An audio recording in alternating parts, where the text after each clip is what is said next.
بسم اللہ الرحمن الرحیم۔ عمران خان کا گھیرا مزید تنگ کیا جا رہا ہے۔ پہلے بھی کوئی یہ گھیرا کھلا نہیں تھا، اب ان پر ایک اور کیس بنایا جا رہا ہے کہ 26 اپریل کو عمران خان کے ٹویٹر اکاؤنٹ سے ایک پوسٹ جاری کی جاتی ہے جس میں شیخ مجیب الرحمان کے حوالے سے کوئی ویڈیو دی جاتی ہے۔ اس پر پنجاب حکومت کی طرف سے شدید رد عمل کا اظہار کیا جاتا ہے اور قرارداد پاس کی جاتی ہے کہ عمران خان کے خلاف کارروائی کی جائے۔ یہ اداروں کے خلاف پروپیگنڈا مہم جاری کیے ہوئے ہیں۔ آگے چل کر پھر ایف آئی اے کی طرف سے انکوائری کا آغاز ہونے لگا ہے۔ تو عمران خان کا ٹویٹر اکاؤنٹ کہاں سے آپریٹ ہو رہا ہے؟ شرجیل میمن کی طرف سے تو یہ کہا گیا پیپلز پارٹی کے لیڈر ہیں، ان کو بھی اس وقت تک چین نہیں آتا، سکون نہیں آتا جب تک عمران خان کو ایک دو گالیاں نہ نکال لیں۔ دن میں 2-4 مرتبہ عمران خان کا انہوں نے تذکرہ کرنا ہوتا ہے اور ٹی وی پر آ کے کرنا ہوتا ہے، کیونکہ وہ سندھ کے سینئر وزیر ہیں اور آج سارے معاملات انہی کے ہاتھ میں ہیں، مسلم لیگ نون کے اور پیپلز پارٹی کے۔ ان کی طرف سے کہا گیا کہ عمران خان جیل میں بیٹھ کر ٹویٹر اکاؤنٹ چلا رہے ہیں۔ اگر جیل میں بیٹھ کر عمران خان ٹویٹر اکاؤنٹ چلا رہے ہیں تو پھر آپ کس چیز کے حکمران ہیں؟ تو پھر آپ چھنکنا بجایا کریں، چھوڑیں حکمرانی کو، گھر جائیں، چھنکنے خریدیں، بس وہی چھن چھن چھن چھن بجایا کریں۔ اگر آپ سے عمران خان کا ٹویٹر اکاؤنٹ بھی کنٹرول نہیں ہو رہا، عمران خان جو چاہتے ہیں اس پر ڈال دیتے ہیں۔ شرجیل میمن کی طرف سے تو بالکل واضح کر دیا گیا کہ عمران خان کو سہولت حاصل ہے جیل کے اندر اپنا ٹویٹر اکاؤنٹ چلانے کی، لیکن ایف آئی اے یہ تحقیقات کر رہی ہے کہ کیا عمران خان اپنا ٹویٹر اکاؤنٹ خود چلاتے ہیں یا کچھ اور لوگ چلاتے ہیں۔ اگر عمران خان خود یہ چلاتے ہیں پھر تو عمران خان براہ راست دھر لیے جائیں گے۔ ان پر یہی الزام ہو، پہلے بھی عمران خان پر کتنے مقدمات ہیں، 200، یہ 200 سے ایک زیادہ مقدمہ ہو جائے گا۔ تو عمران خان کو اگر فکس کرنا ہے تو باقی مقدمات میں آپ فکس کر سکتے ہیں، دہشت گردی کے مقدمے، بغاوت کے مقدمے، قتل کے مقدمے، اقدام قتل کے مقدمے۔ کون سا کیس ہے جو عمران خان پر نہیں ہے؟ تو اس ایک نئے کیس سے عمران خان کی صحت پر کیا فرق پڑے گا؟ بہرحال دیکھتے ہیں کہ ٹویٹر اکاؤنٹ عمران خان کا کون چلا رہا تھا۔ یہ بھی کہا جا رہا ہے کہ اگر یہ ثابت ہو گیا کہ عمران خان یہ ٹویٹر اکاؤنٹ چلا رہے تھے تو پھر عمران خان مجرم ثابت کر دیے جائیں گے، ان کو سزا ہو جائے گی۔ اگر کوئی اور چلا رہا ہے تو پھر عمران خان کو لا تلقی کا اظہار کرنا پڑے گا کہ نہیں، مجھے نہیں معلوم کہ میرا ٹویٹر اکاؤنٹ کون چلا رہا ہے۔ تو عمران خان کیا انکار کر دیں گے؟ کیونکہ ان کی طرف سے جو ویڈیو اپلوڈ کی گئی تھی، جو کچھ کہا گیا تھا، اس سے عمران خان نے پسپائی اختیار نہیں کی۔ خبر مانے کا پر عدالت کے اندر حملہ ہوا، عدالت کے اندر بھی، عدالت کے باہر بھی۔ پی ٹی آئی والوں پر الزام ہے کہ انہوں نے یہ حملہ کیا، ان کو کٹا، مارا، گالیاں نکالی، ان پر پانی کی بوتلیں پھینکی، خواتین کی طرف سے توئے لعنت کیا گیا۔ تو اب کچھ لوگ یہ کہہ رہے ہیں کہ یہ حملہ مسلم لیگ نون کی طرف سے کروایا گیا تھا، اس کے پیچھے مسلم لیگ نون کا ہاتھ ہے۔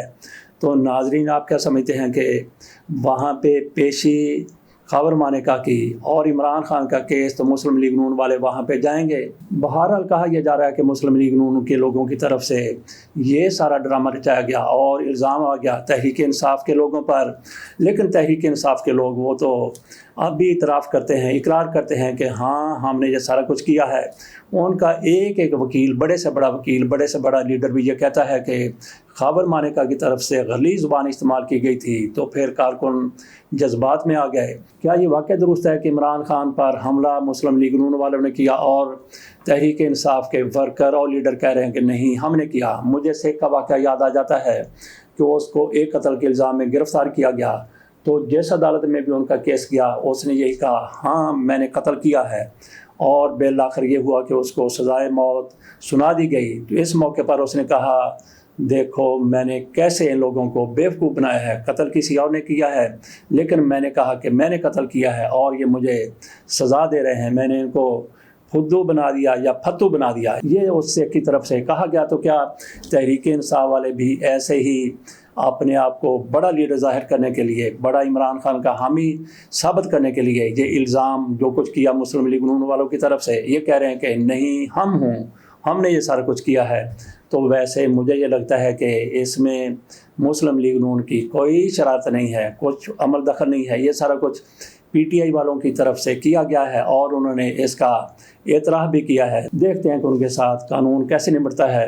عمران خان کی رہائی کے حوالے سے کہا جا رہا تھا کہ اسی سال کے آخر تک عمران خان کو اگر ہماری عدالتیں، ہمارے حکمران، ہماری اسٹیبلشمنٹ جو بھی ان کے خلاف کرتی ہے ان کو جیل میں رکھتی ہے، ٹرمپ امریکہ کے صدر بن جائیں گے، 5 نومبر کو انتخابات ہونے اور جنوری میں ٹرمپ نے اپنا حلف اٹھانا ہے، تو جیسے ہی حلف اٹھائیں گے ٹرمپ، عمران خان کی رہائی کے انتظامات ہونے شروع ہو جائیں گے۔ لیکن ٹرمپ آج خود بھی اسی طرح سے مسائل کا مصائب کا سامنا کر رہے ہیں، جس طرح سے عمران خان کو مشکلات کا سامنا ہے۔ ان پر ایک کیس پورن سٹار سٹارمی ڈینیل کو رشوت دینے کے حوالے سے ہے، اس کو انہوں نے کچھ چیزوں کو راز میں رکھنے کے لیے پیسہ دیا اور سٹارمی کی طرف سے یہ راز فاش کر دیا گیا۔ اس کے بعد ان کے خلاف مقدمہ بنا اور اس پر فرد جرم بھی عائد کر دی گئی ہے۔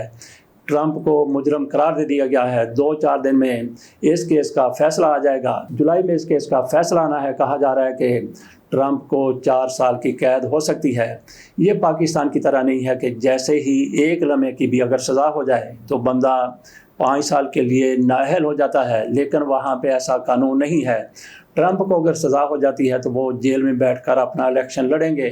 وہ اپنے اوپر لگنے والے الزامات کو لغو اور جھوٹا قرار دے رہے ہیں، لیکن وہ صدارتی امیدوار بھی ہیں اور امید کر رہے ہیں کہ وہ ایک بار پھر امریکہ کے صدر بن جائیں گے۔ ان کا مقابلہ جو بائیڈن سے ہے، جو بائیڈن اپنی زندگی کے آخری شاید سانس گن رہے ہیں۔ بہرحال ہر کسی کو شوق ہوتا ہے صدر بننے کا۔ ان کے مابین سخت مقابلے کی امید کی جا رہی ہے اور ٹرمپ جیتتے ہوئے نظر آ رہے ہیں۔ جیل میں بیٹھ کر بھی وہ انتخاب لڑ سکتے ہیں۔ اگر وہ جیت جاتے ہیں تو ان کی طرف سے بار بار کہا گیا کہ عمران خان میرا دوست ہے، اور عمران خان کی رہائی کے حوالے سے انہوں نے یہ بھی کہا کہ جو کوئی مجھ سے ہو سکا میں وہ کروں گا۔ اب انتظار کرنا ہے کہ ٹرمپ کو کتنی سزا ہوتی ہے۔ بہرحال جو بھی سزا ہو، وہ صدارتی امیدوار ہیں اور رہیں گے۔ صدارتی نتائج کیا آئیں گے یہ بھی اسی وقت پتہ چلے گا۔ 5 نومبر کو الیکشن ہوں گے، صبح الیکشن ہے، شام کو نتائج کا اعلان ہو جائے گا۔ بھارت کی طرح نہیں ہے کہ 1.5 مہینہ لگاتار انتخابات ہوتے رہتے ہیں۔ 7 مرحلوں میں وہاں پہ انتخابات ہوتے ہیں اور ان کا آخری مرحلہ 1 جون کو ہوتا ہے، جو کہ آج ہے۔ آج 1 جون ہے۔ آج بھارت میں آخری مرحلہ بھی مکمل ہو جائے گا اور 4 جون کو انتخابات کے نتائج کا اعلان ہو جائے گا۔ وہاں پہ مودی 2/3 اکثریت سے، بلکہ اس سے بھی زیادہ سے جیتتے ہوئے نظر آ رہے ہیں، کیونکہ انہوں نے جو ہتھیار استعمال کیا ہے وہ اسلام سے، پاکستان سے اور مسلمانوں سے نفرت کا ہتھیار ہے، جس کو شدت پسند ہندو بہت زیادہ پسند کرتے ہیں۔ اس کے ساتھ اجازت دیجیے، اللہ حافظ۔